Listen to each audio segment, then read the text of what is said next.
open out there. Okay.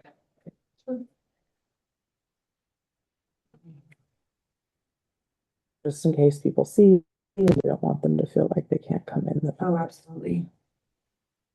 Okay, and I know we're talking, the recording is going right now, but we'll trim it. Okay, beautiful. We have it all up on the screen. Michael, can you see the screen share and see the presentation? I can. That's good. Excellent. Okay, so here we go, my friends. All right. Welcome, everybody, to today's DIY weatherization with Pierce County Library Systems, which is being presented today by Sarah, our friend from Pierce County Environmental Education. We do want to let you know that today's program is being recorded and will be posted on the Pierce County Library YouTube page for 1 year. If you do join and you're interested in asking questions but don't want to be filmed, please go ahead and keep your camera off and just know that your voice may be recorded, but as long as your camera is off, your face will not be recorded. And now I'm going to go ahead and pass things over to Sarah. If anybody in the chat has any questions or needs help or struggling to hear us or anything like that, please do let us know and I will respond to you in the chat. Okay, Sarah, go ahead and take it away. Hey, hello, everyone. Welcome to the Earth Matters at the Library series from Pierce County. Again, my name is Sarah Whitney. I am with the Office of Resilience and Climate Action at Pierce County, and specifically, I am the Sustainable Buildings and Transportation Planner. And today on the Zoom, I'm also joined by Michael Johnson, who is with our Health and Human Services Department and is a weatherization energy auditor and inspector. So Michael will add a wealth of knowledge and more context to this subject matter as well. Michael, is there anything you'd like to say before we jump in? No, I'm ready to go. Let's go. Great. Okay. So for a bit of context, we're going to start a bit zoomed out. So at a county level, Pierce County's greenhouse gas reduction plan, also known as our Sustainability 2030 plan, was developed in 2020, signed by the Pierce County Executive in 2021, updated to reflect community priorities in 2023, and most recently updated late in 2025. There are many specific actions listed in this plan to reduce greenhouse gas emissions in Pierce County, and weatherization is one of them. So the latest version of Sustainability 2030 plan has, just for a peek, a new plan title, new actions, cross-cutting themes like climate resilience, green workforce development, and equitable community engagement. And I want to stress that you can learn more about the plan by visiting our website or using the QR codes that are linked throughout this presentation. So again, the overall goal of this plan is to reduce Pierce County emissions by 45% by the year 2030. And to know where to focus our efforts, we have to know where our emissions are coming from. So what I'm showing on this slide is called an emissions. Oh, I'm so sorry. I'm not telling to move forward. Okay, and we're going to go 2 slides more. Apologies. No, it's okay. Okay, here we are. So what we're seeing on the screen is called an emissions inventory, and this one is our most recent one from 2019. Now they're normally a few years behind. We're currently waiting on the 2022 emissions inventory to be released by the Puget Sound Clear Air Agency. But we are showing that preliminary findings suggest that our 2022 emissions are even lower than our 2019 emissions. So from even our 2019 data, you can see that the largest share of emissions comes from the built environment at 34%. This includes emissions that come from fossil fuels burned in our homes for heating indoor spaces and water, drying our clothes, and for cooking, like natural gas, propane, and oil. This also includes fossil fuels burned elsewhere to produce electricity. And while we have a lot of clean hydropower energy in Washington, some of our energy still comes from coal burning power plants. So the state of Washington does have a plan for our utilities to transition to clean energy by 2045, known as the Clean Energy Transformation Act. And you can find more information on that as well. by going to the Washington State Department of Commerce. But this is kind of the context for where we're coming towards weatherization and energy efficiency in the state of Washington. So again, today, next slide, please. Today, we're zooming in on the largest sector contributing to emissions, again, the built environment. In our Sustainability 2030 plan, we refer to this focus area as energy and built environment. And our objectives in this focus area reduce greenhouse gas emissions in various different ways. But today, we're talking about energy efficiency and, most importantly, weatherization. Next slide, please.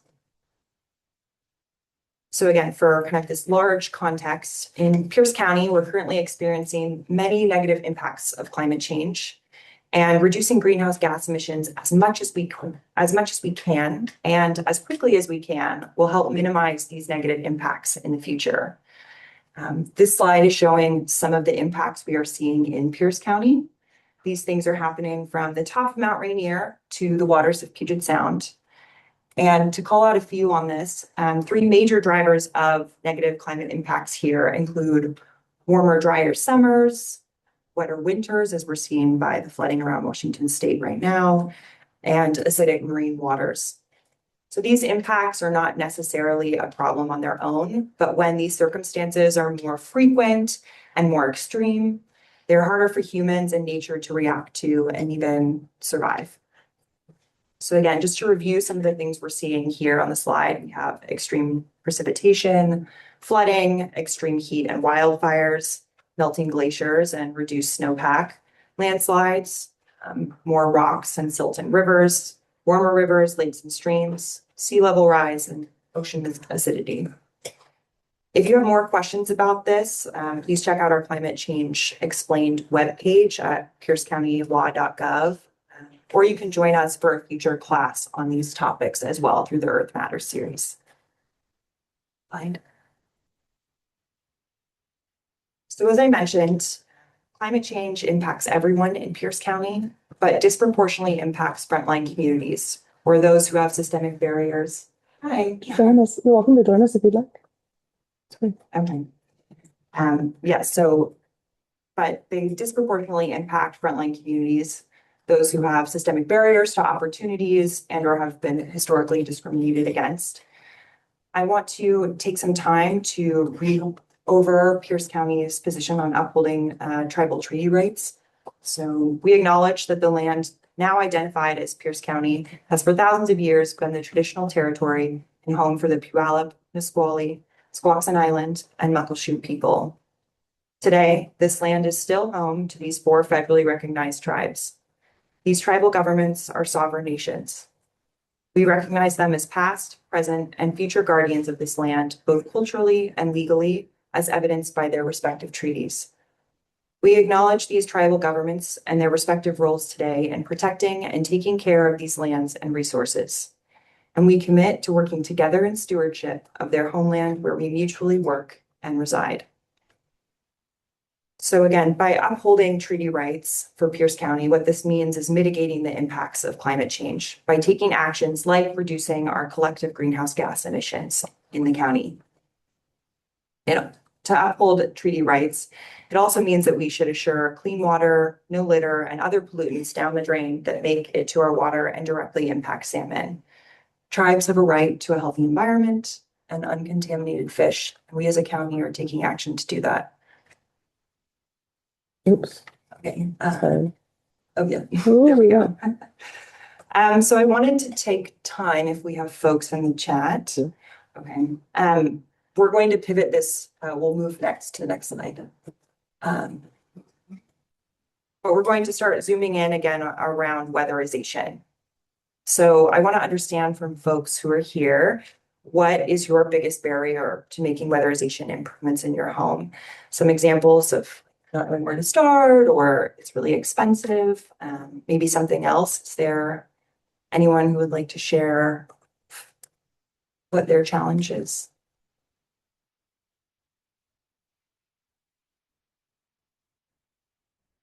Just take a minute or two.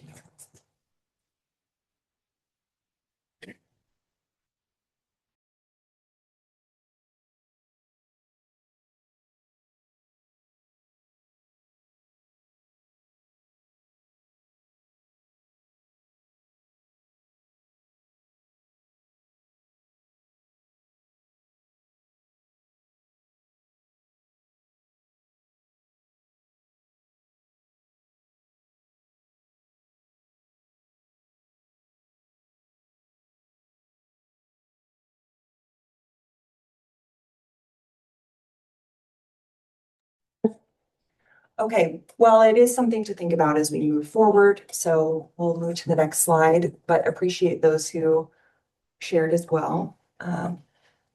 So I want to start by having a broader conversation surrounding energy conservation versus energy efficiency and what those two concepts mean. Next slide. So conservation means reducing your overall use of a resource, and in this case is energy.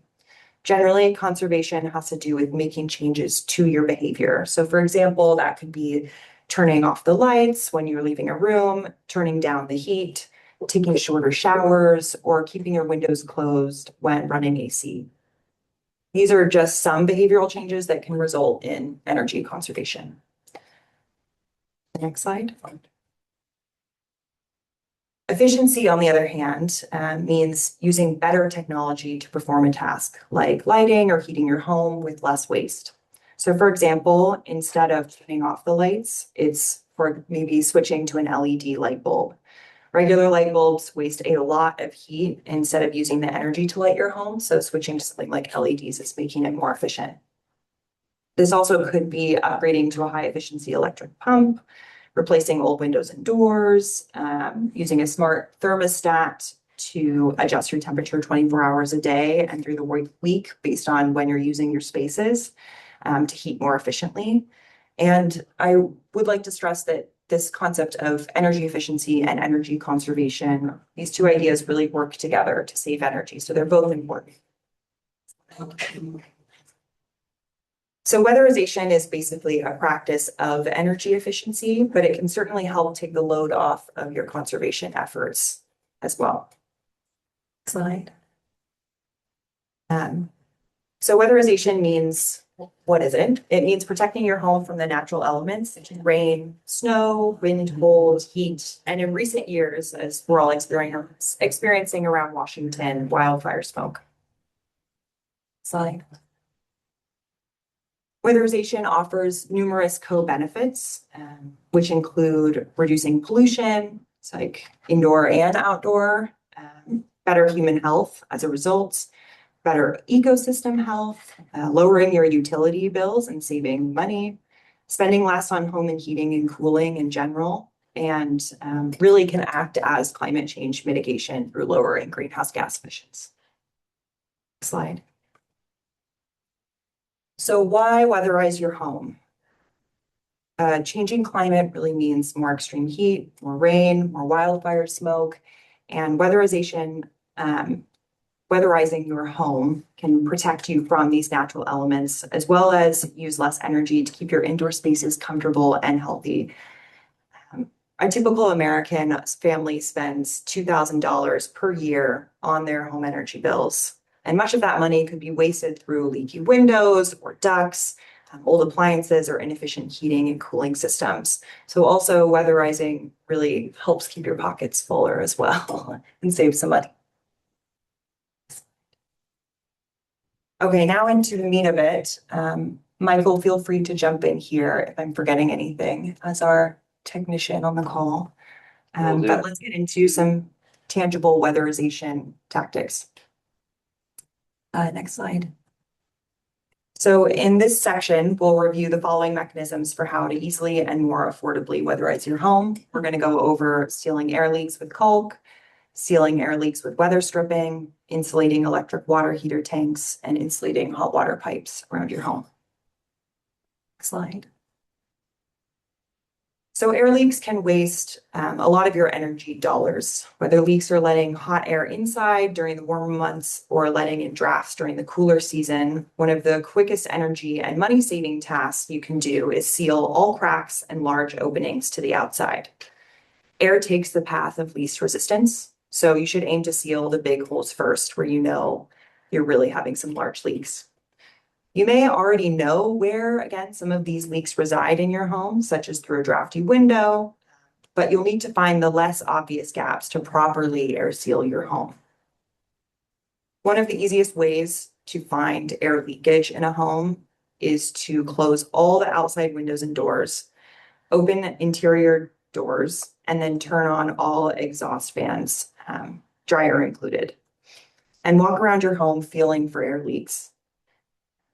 if you're having challenges finding or feeling these air leaks, you can also light a stick of incense and walk around with it and watch how the air leaks are moving the smoke of the incense. Okay. So here is a checklist of places to look around your home. Again, I should say that we've included a lot of text on these slides to hopefully use as a resource later on. So please, if there are links included, you're welcome to access them through the QR codes. Or again, hopefully this will be helpful as you're kind of moving through DIY options around your home. So again, this is a list of checklist of places to look. A few call outs from this list is to look at plumbing and electrical penetrations under the sink. That is an odd place often. We'll stay on that checklist too if that works. I'm sorry. Oh, all good. Another option is you can two forward, I think. Oh, There we sorry. go. It rolled back. I admitted someone to the room and it rolled back. No, all good. Okay. Also lifting register covers off and looking for gaps between the floor and the register boot. It's also, you can clean these out while you're there. And I should say that just air sealing at outlets and switches alone can reduce air leakage by 15 to 30%. So it makes a really big impact going through these areas. Next slide. Now, this matrix can seem a little daunting, but again, it's to provide ample information for those on the call. So let's talk about air sealing with caulk specifically. Caulk is a flexible material used to seal air leaks that come through small cracks and gaps between stationary parts of your home. These are generally less than a 1/4 inch space, and again, between things that do not move. So this matrix shows a list of types of caulk and their recommended use around your home. For things, I should say, for things that move, like doors or windows, we're going to refer you to weather stripping. And for less visible, covered, or hidden areas, air sealing with tape or air sealing tapes are also a good option. So for example, Proclima makes Tescon Vanna tape that works really great. And is easy to use and doesn't have any of the cleanup associated with caulking. However, tape is not the most sightly thing, so it would be appropriate in less visible, covered, or hidden areas of your home compared to caulk. Next. Hey, Sarah. Yeah. Also, spray foam. It does have its place in air sealing. Some of our larger areas around pipes or around electrical penetrations, it's an appropriate place to use spray foam. Spray foam does off gas, especially when you're installing it. And so we usually try to tell people to utilize that from outside the house. So the things that you would see from underneath the house, openings, do it down there, or get up in the attic space and do it from up above. It does work under sinks in kitchens and also bathrooms. But again, it's something that it'll have a little bit more of a mess, but once it's dry, you can usually cut it, make it look a little prettier. So Great, thanks, Michael.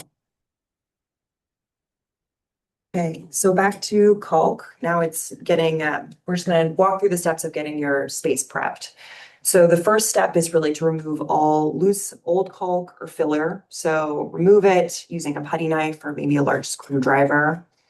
For good adhesion, make sure that all areas that are going to be caulked are cleaned. So we want to make sure that area is also cleaned and then fully dry so that you don't seal in any moisture when you are applying the caulk. And we're going to prep the caulk itself by cutting a tip at a 45-degree angle, keeping in mind the size of the crack you are filling. And then you'll insert into the caulking gun if you're using one. If you've never used a caulking gun before, taking the time to do like a test caulking on a newspaper or a paper towel is helpful so that you have a good sense of what to expect before actually applying it in your home.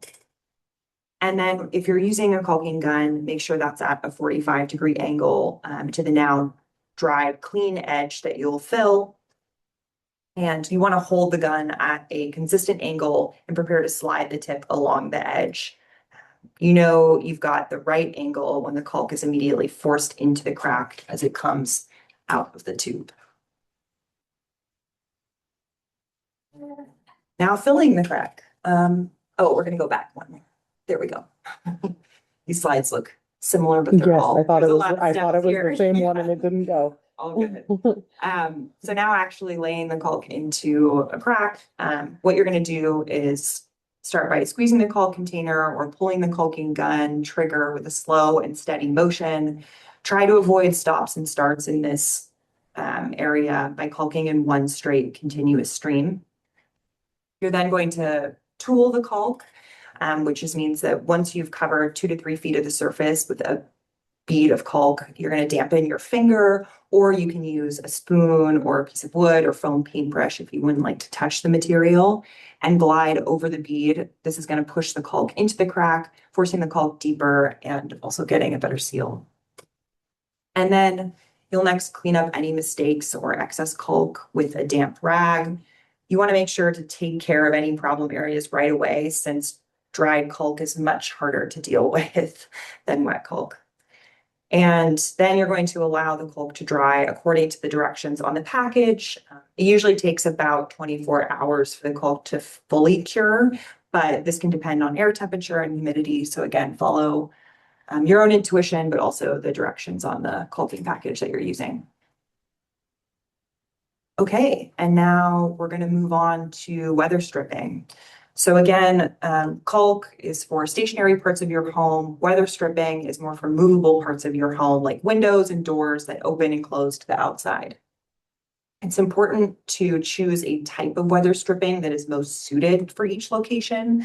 So that considers, friction, weather exposure, like how wet does it get, temperature changes, and just general wear and tear.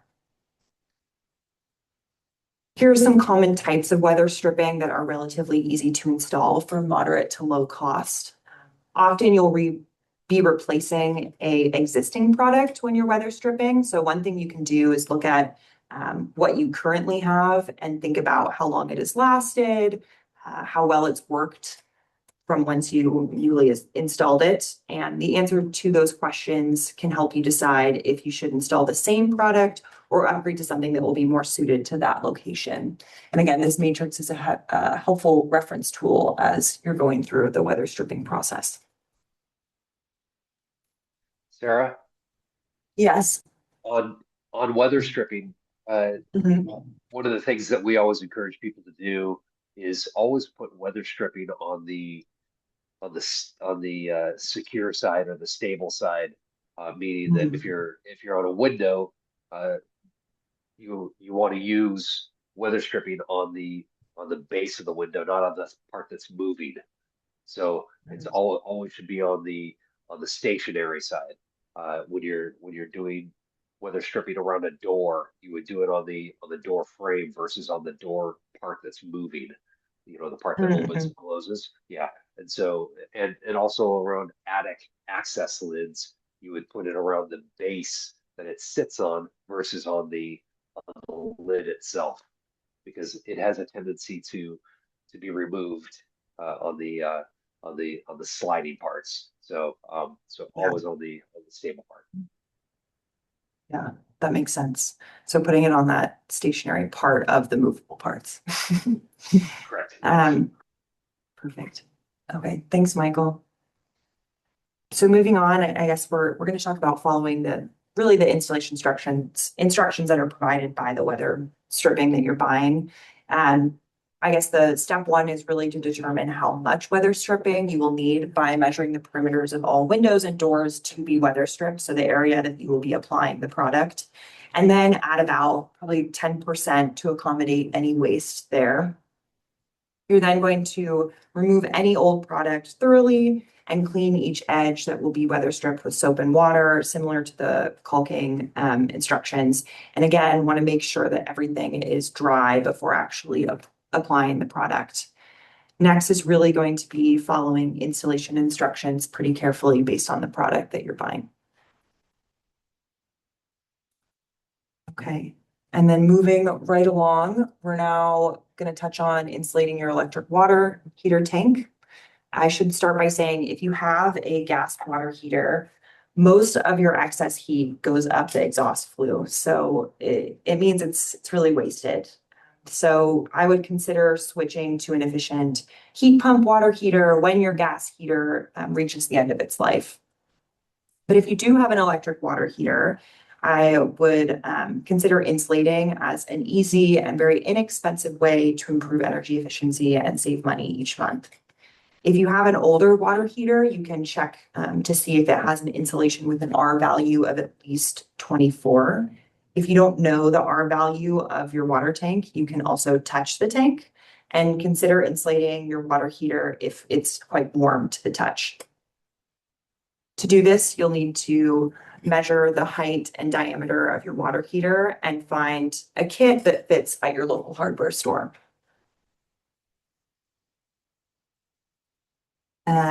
So then for actual installation, you'll want to turn off the water heater. And for electric heaters, you want to turn off at the breaker at the electric panel.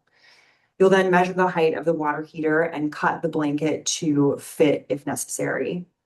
And then wrap the blanket around the water heater and temporarily tape it in place. So for ease of installation, position the blankets so that the ends do not come together over the access panels inside of the tank. And some tanks really only have one axis, so it's isn't much to do. And then using a marker, you can mark the areas where control panels are so that you can cut them out. Electric water heaters often have two panels on the side of the tank. You'll also need to mark the area where the pressure relief valve and pipe are. And this will be a pipe that sticks out of the side of the water heater. And then you'll install the blanket, being careful to line up those cutout areas and then tape it into place with electrical tape. And this will usually come with the installation blanket kit. You can also install the blanket and just mark the areas that you have access panels with a permanent marker where the temp is set for elements. And then after that, you'll turn the water heater back on and we'd recommend to not set the thermostat above 130 degrees Fahrenheit on an electric water heater, especially with an insulating jacket or blanket, because the wiring may overheat at this temperature. Michael, is there anything there that you'd like to add about tank Yes. insulation? Yes, on the tanks, actually, yeah, we shouldn't set our tanks any higher than 120 degrees. Okay. That'd be the first thing. But you know that has to do more with conservation and also with scalding. So scalding can take place at 130 real quick, whereas at Mm. 120, it's a little bit safer. But but yeah, and also we want to make sure that when or if we wrap a tank that we are avoiding the areas around the pressure relief valves, Mhm. just 100%. So we want to keep a clear couple of inches around there. So that really is for safety. So yeah, aside from that, everything looks good. Great. 120, that's good. I'll make sure that those are updated in our slide notes as well.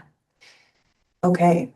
And moving on to the last part of our weatherization. Oh, Question. sorry. Yes, absolutely.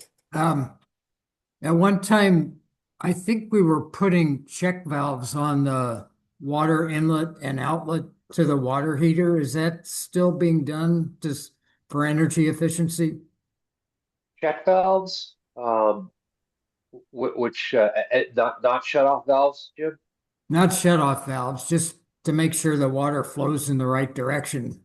Or maybe it was just on the outlet. I'm not sure, but I remember this was Yeah, back maybe in the 1980s, and we had to put in a new water heater, and we put either one or two check valves. I probably just one on the water pipe. got it. Yeah, good question. You know what? In all honesty, I haven't seen any of those in quite some time, Jim. So I think that might be something that was phased out. Okay. Yeah, Yeah, thanks. you bet. Yeah, thanks, Jim, for your question. And thank you, Michael. All right, moving right along. We're going to talk now about insulating your hot water pipes. So insulating your hot water pipes can reduce heat loss and can raise water temperature 2 to 4 degrees Fahrenheit hotter than uninsulated pipes can deliver, allowing you to also lower your water heating setting.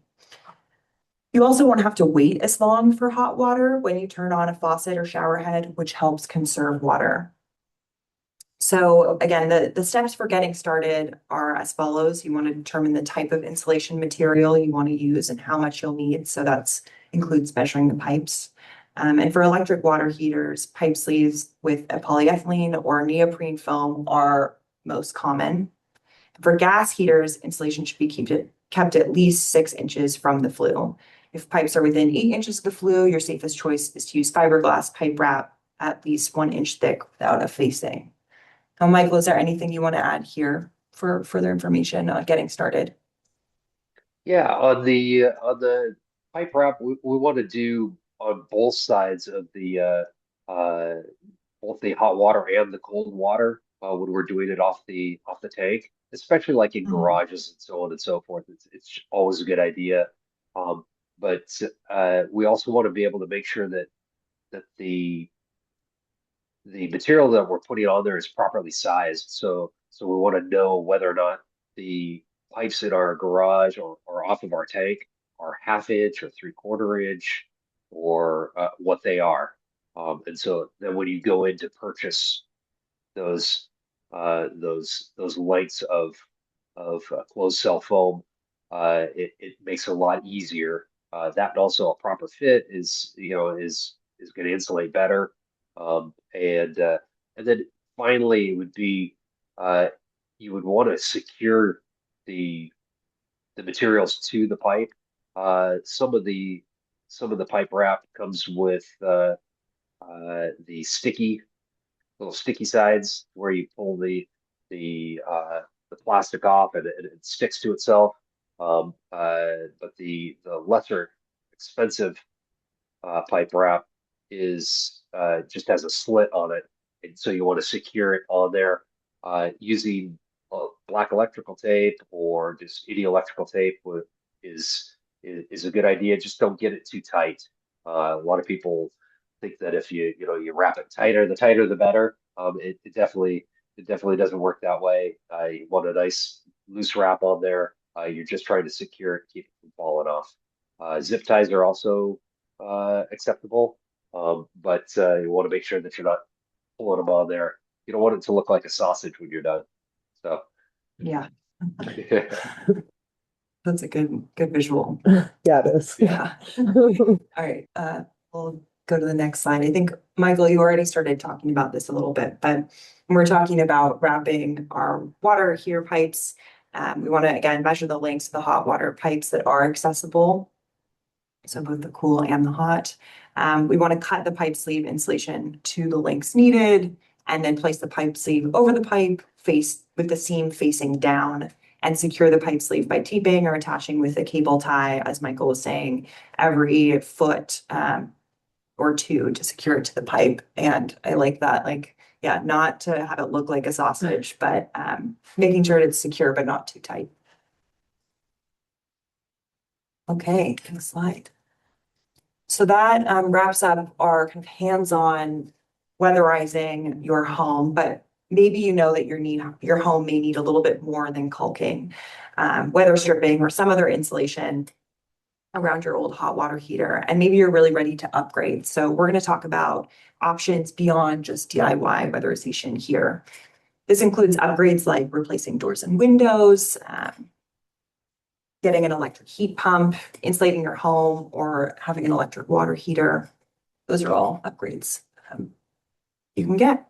So why should you make the switch to an electric option? Electrifying your home increases home performance and comfort while drastically reducing your carbon emissions.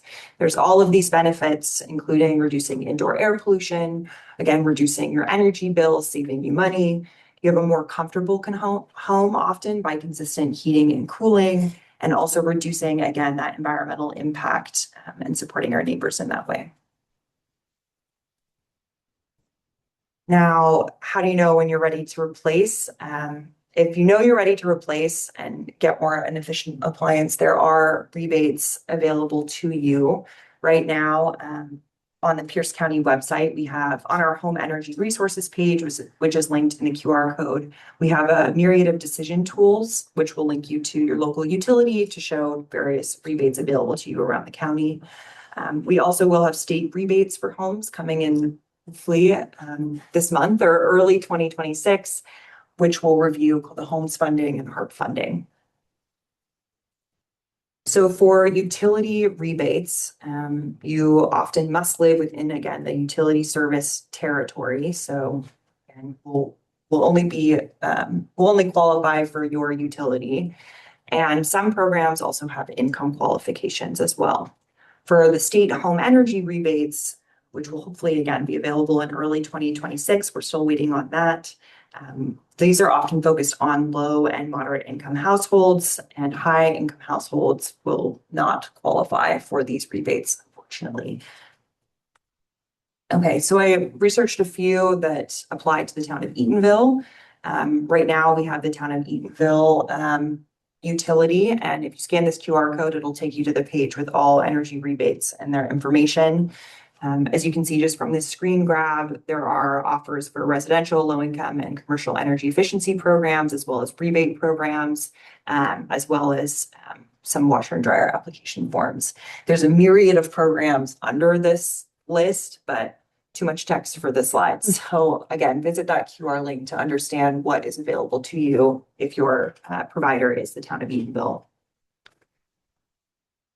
Also within OHOP Mutual Light Company, another utility in the area, there's a myriad of rebates and incentives in this area. So visit the QR code if you'd like to learn more, but just a few that we're seeing is money for heat pumps, smart thermostats, insulation, and even to replace windows. So these are all surrounding, again, those weatherization upgrades and can help actually implement larger system upgrades.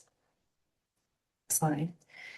And then PSE, which is such a large utility around the area, has a number of rebates, again, in energy and efficiency incentives. I would recommend visiting their website as well if this is your provider.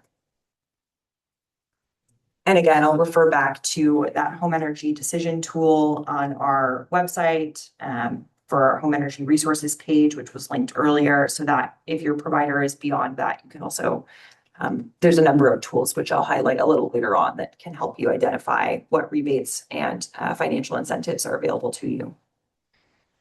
So talking about state rebates, the IRA or the Inflation Reduction Act,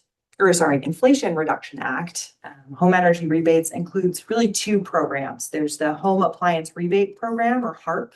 This program provides rebates at the point of sale for income eligible customers on a range of highly efficient electric equipment and electrification projects. And then the second is the whole home efficiency rebates for the homes. This program provides rebates to homeowners directly for whole house energy savings retrofits. Sorry, that's a bit of a mouthful. And those rebates will vary by amount of energy savings and, again, income qualification for these ones. So just as a review, I've included some of the sources or the information that we've been provided earlier, which you can take some time and look back. A few call outs on this is that, again, these are only for low and moderate income households will be eligible. Households earning up to 150% AMI will be eligible for rebates, but these also apply to renters and multifamily building owners as well. So, all right, and just going to outline a few resources to learn more, which is, will be helpful in kind of navigating this weatherization space or larger upgrade space. So first, I want to call out the Switches On Washington, which is a pilot program with regional partners around King County, Thurston County, and Pierce County, as well as the cities of Seattle, Olympia, and Tacoma. It really is a community-wide outreach campaign to excite folks about electrification and provide information about rebates. So this website provides like a web-based navigation tool with self-directed learning, step-by-step instructions, and also a contractor contact list for home energy efficiency improvements. So if you're looking at finding a contractor in your area, this can be a helpful tool as well. The outreach and web-based materials are also available in multiple languages, so are much more accessible as well. I wanted to call out this tool specifically on the switches on, which is their find incentives tool. You can figure out which incentives you and rebates you qualify for and how to get them and all the details by just typing in your zip code. So that again is a really helpful way to find some money. The next website I want to call attention to is Rewiring America. And this is a leading electrification nonprofit focused on electrifying our homes, communities, and businesses. And this website, personally, I've used a lot. It has a ton of resources, great reading and videos. And they develop accessible data and tools, and also just build partnerships to make going electric easier for households across Washington. Well, across America, really. So again, a lot of the tools on here help Americans save money, tackle nationwide emissions goals, improve health, and build the next generation of our clean energy workforce. So if any of those topics interest you, I would recommend checking it out. And now I want to call attention to what Pierce County is doing. Specifically, the Pierce County Human Services Department has many community action programs that help residents with early childhood education, energy assistance, rental assistance, home repairs, and home weatherization, and more. And you can learn about it on the Pierce County website as well. But let's just start by going through some of the programs. First is the Weatherization Assistance Program at Pierce County, which enables low-income families to reduce their energy costs by increasing the energy efficiency of their homes while ensuring their health and safety.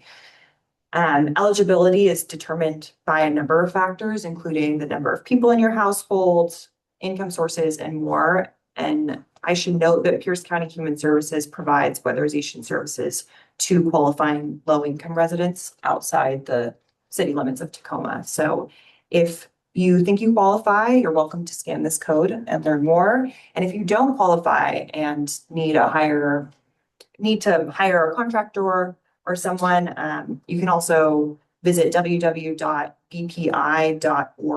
to look up a contractor by zip code, or you can ask or reach out to Michael Johnson on this call as well for more info. Yes, please. Yeah, anybody who has any questions, whether you income qualify or not, please call and uh, you know, uh, talk my ear off. I'm available for any questions having to do with your home. I love building science, so anything that is a challenge, I'm up for it. So I wanted to list out the weatherization measures that the county provides.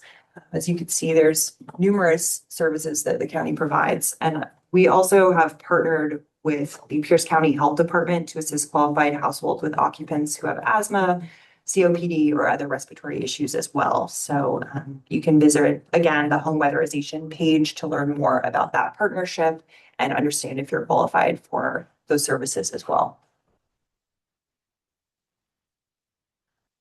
Our next program that I want to call attention to is the Energy Assistance Program, or EAP program, which pays heating bills directly to the utility companies for eligible applicants, again, living outside the city limits of Tacoma. So these payments are based on eligible households' fuel usage for the past 12 months, as well as income. And again, if you have questions, you're welcome to call the number on the screen or visit our energy assistance webpage at Pierce County. Okay, now we're reaching the end of our slides here. I have just a few more to provide, but I wanted to just take a pause and reflect on some of the things that we learned today. If you want to put in the chat, please feel free to share. But I think I just wanted to leave some space to first think about something that you want to DIY weatherize around your home. And kind of referring back to some of our earlier slides, what you should do first, and write down 3 steps to get started. So take some time here. And again, if you have questions in the chat or want to share a project that you're doing around your home, we'd love to hear it. So please do.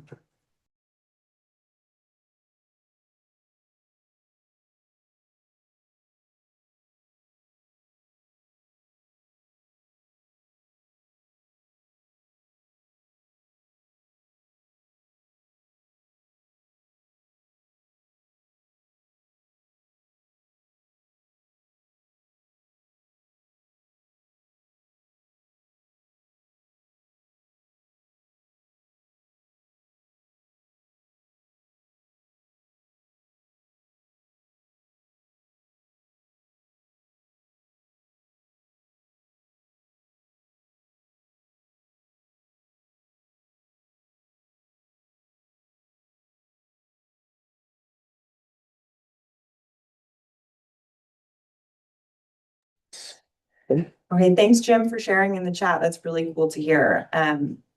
What parts of your home are you thinking of weathersmithing? Jim's also saying that he's looking at replacing old windows, not DIYs. Nice. So we Yeah. do that. Yeah, larger system upgrades too. I know definitely in my home, I need a few window replacements as well. I've got Well, again, I've got another sorry. question, just a general question about setting back your furnace thermostat at night. I've Mhm. heard a lot of comments from people that say that sometimes setting back your thermostat actually makes you use more energy to reheat the house back up to Mhm. the original setting, and I I don't understand that. Do you have any opinions or information about it? I do. Yeah. I've got lots of Oh, opinions about that. Oh, he's ready. yeah, go So, ahead. I do too. Go ahead, Michael. yeah, yeah. Great question, Jim. Yeah, we have a lot of focus on setback thermostats and so on and so forth. Uh, I believe that they were originally touted as, to save us money, and then later on were utilized to aid in comfort for sleeping because we like generally there are more people that like a cooler bedroom when they sleep, and so we were in the habit of turning the whole house down. The challenge with that is it's kind of there's two parts to it. If you have a heat pump, it's definitely a lot harder for your heat pump to re to bring the house back up to temperature in the morning if you lower it at night. A heat pump is not designed like a furnace to provide instant heat. It's designed to run all the time at a lower volume. And then the other aspect of that is on our really older homes. So say, a 1910 or a 1920s or 30s home, where we might be lacking in a lot of our um, uh, insulation levels, or we might have it be a little bit more air leakage. It can be a bit more of a challenge because we cool so much at night, that it can be it can be a challenge to bring it back up to temp. But yes, there are small advantages to setback thermostats. And people also ask, well, if I'm leaving the house for the day, would I turn it off? Um, Again, it takes pennies to keep it there, but it takes dollars to bring it back up. So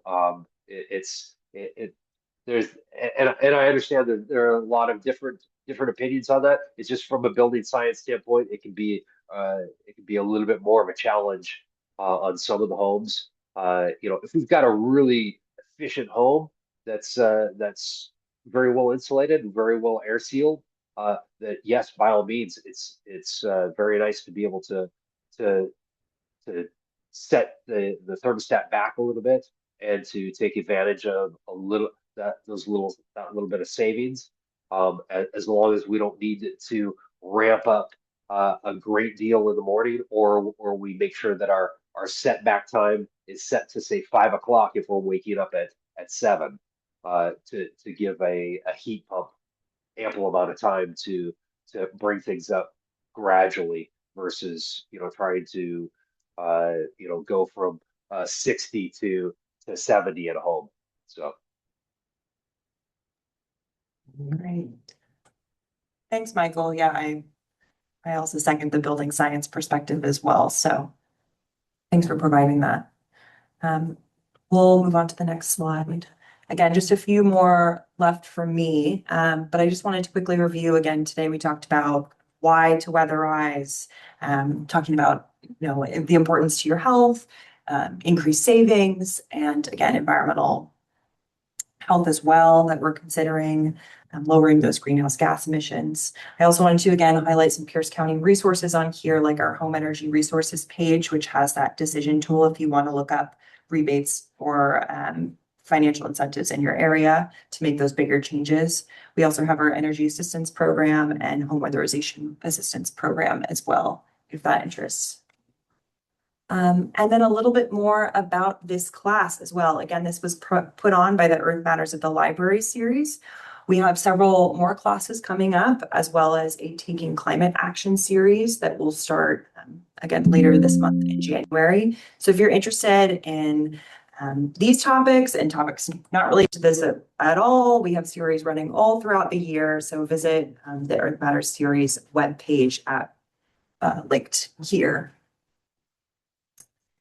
And then finally, we would really love your feedback on this class. We want to know what is most useful to you, if there was information missing that you need, what we could provide in the future.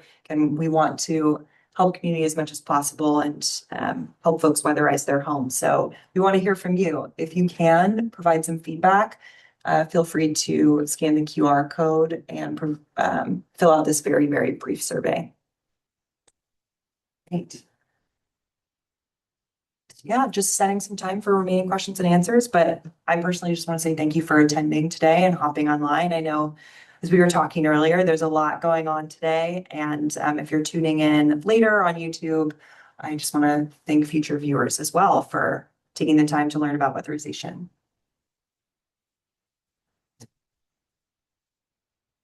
Okay, I'm not hearing any questions, so I also want to say thank you so much to Sarah and Michael and to Pierce County Environmental Education for being here today and running this wonderful program for us.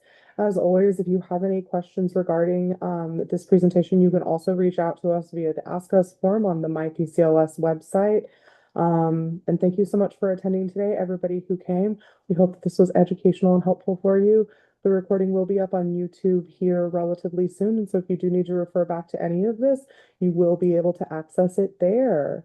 I hope you all have a lovely day and thank you so much for being here with us today. Cool.